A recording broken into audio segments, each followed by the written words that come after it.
kwento ko, yung Noche Buena namin, well, hindi naman siya inabot ng 500 pesos. Inabot siya ng 1,500, 2,000, ganon. Talagang hindi talaga kasya yung 500 pesos.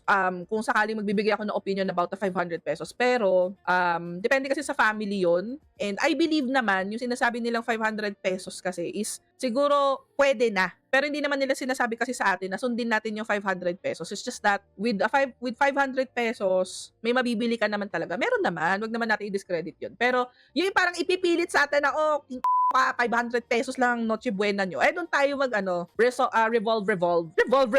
revolt kasi Mia revolt. So, pag marami kayong family, maraming mouths to feed, hindi talaga kasya yung 500. Parang common sense na lang. Parang wag na lang nating bahiran or parang bawasan yung common sense ng mga tao. Kasi siguro na lang sabihin na lang na wag na lang sanang nilang dinoble down. Yun yung opinion ko. So parang, according sa statistics namin, kasya ang 500, pero kung hindi kasya sa pamilya nyo, you can always go above. Period.